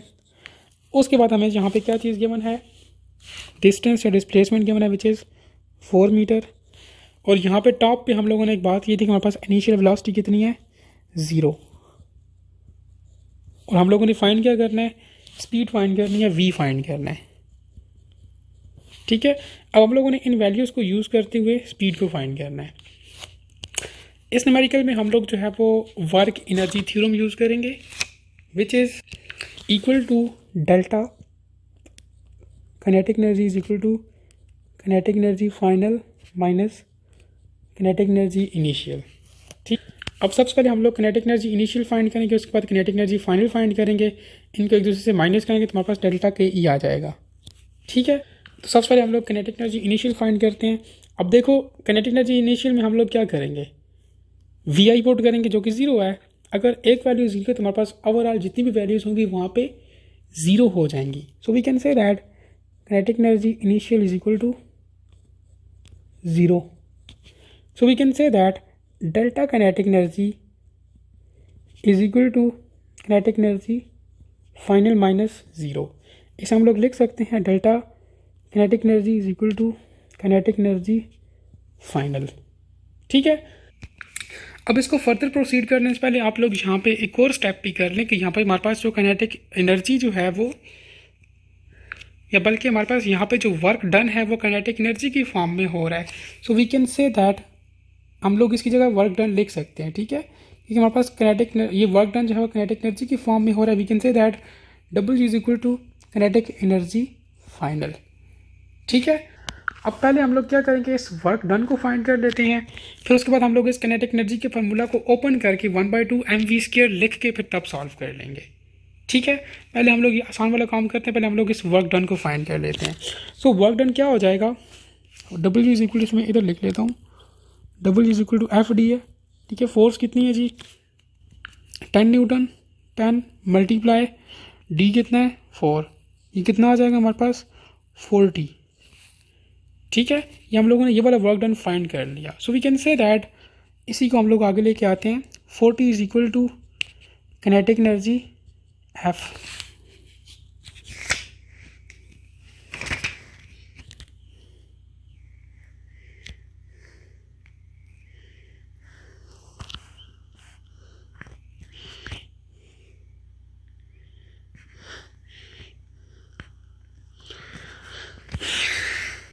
अब इस फॉर्मूला को आप लोग ओपन कर लो, ठीक है। 40 इज इक्वल टू 1/2 mv², ठीक हो गया। हम लोगों ने क्या करना है, v फाइंड करना है, ठीक है। तो हम लोग इस इक्वेशन को जो है वो v के मुताबिक अरेंज कर लेंगे। पहले इस 2 को ख़त्म करते हैं, ये 2 उस तरफ जाएगा तो मल्टीप्लाई हो जाएगा, 2 × 40, इसको मैं 2 लिख लेता हूँ, ये 8 लग रहा है, और इस तरह से, ठीक है, इज इक्वल टू mv², ठीक है। ये 80 हो गया। अब हम लोग इस m को भी ख़त्म कर लेते हैं, ये इधर आके इधर मल्टीप्लाई हो रहा है, इधर आके डिवाइड हो जाएगा, 80/m is equal to v², ठीक है। अब मैथ हमारे पास कितना है, मैथ हमारे पास 5 किलोग्राम्स, इसको हम लोग लिख सकते हैं, इसको मैं यहाँ पे सॉल्व करता हूँ, ठीक है। 80 डिवाइडेड बाय मैथ कितना है जी 5 इज इक्वल टू v², ये उसी तरह से आ गया। इसको आप लोग डिवाइड करो तो कितना आ जाता है, 16 आ जाता है। 16 इज इक्वल टू v² या v² इज इक्वल टू 16। अब हम लोगों ने स्क्वायर को ख़त्म करना है, सो इस स्क्वायर को ख़त्म करें तो हमारे पास ये यहाँ पे इसको इस तरह से आ जाएगा, अंडर रूट आ जाएगा, एंड अंडर रूट ऑफ 16 कितना होता है, 4 होता है। So v is equal to 4 metre per second unit आएगा। ऑप्शन बी इज़ करेक्ट, ठीक है। पहले हम लोगों ने उसकी इनिशियल काइनेटिक एनर्जी फाइंड की, उसके बाद उसकी फाइनल काइनेटिक एनर्जी फाइंड करने से पहले हम लोगों ने उसका वर्क डन फाइंड कर लिया, फिर वर्क डन फाइंड करने के बाद हम लोगों ने जो है वो उसकी फाइनल काइनेटिक एनर्जी के फार्मूला को ओपन कर लिया, और जस्ट वहाँ से हम लोगों ने वी फाइंड कर लिया, ठीक है। Just simple is that. Next 99 में कहता है कि if you apply the same force to 2 different objects of the different masses, the object with the smaller mass will have. कहता है कि हम लोग 2 डिफरेंट मैसेज के ऑब्जेक्ट्स हैं, उनके ऊपर सेम फोर्स अप्लाई कर रहे हैं, तो फिर कहता है कि वो ऑब्जेक्ट जिसका मैस स्मॉल है उसकी एक्सेलरेशन ज़्यादा प्रोड्यूस होगी, ठीक है, उसमें एक्सेलरेशन ज़्यादा होगी। क्यों? क्योंकि हमारे पास मैस का एंड एक्सेलरेशन का जो है वो इन्वर्स रिलेशन है। According to Newton second law of motion F is equal to m है, ठीक है। इसको अगर हम लोग यहाँ से a को वो करें तो a is equal to F/m, तो इससे हम लोग देख सकते हैं कि एक्सेलरेशन एंड मैस का इन्वर्स रिलेशन है। तो अगर मैस अगर किसी चीज़ का जो है वो कम है तो उसकी एक्सेलरेशन ज़्यादा होगी। Option C is correct. 100 में कहता है कि if you lift an object against the gravity you are doing. अब मोस्टली यहाँ पे लोगों ने नेगेटिव लिखा होगा, लेकिन ये नेगेटिव वाला कॉन्सेप्ट जो है वो ये गलत है। अगर आप लोग जो है वो लिफ्ट कर रहे हो ऑब्जेक्ट को अगेंस्ट द ग्रेविटी तो आप लोग पॉजिटिव वर्क कर रहे हो, नेगेटिव वर्क नहीं कर रहे।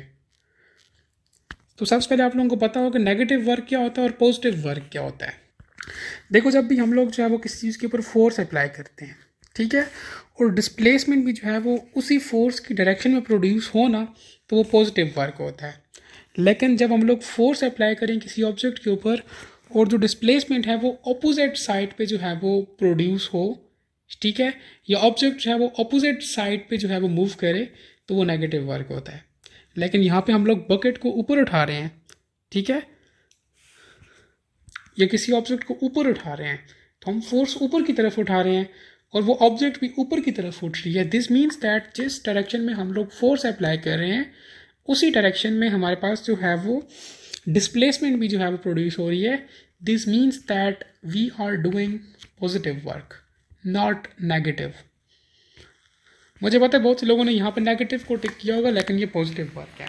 तो आप लोगों ने अपने इस कॉन्सेप्ट को ठीक करना है कि हम लोग जब जिस डायरेक्शन में फोर्स अप्लाई करते हैं, अगर डिस्प्लेसमेंट की डायरेक्शन भी वही हो तो वो पॉजिटिव वर्क है।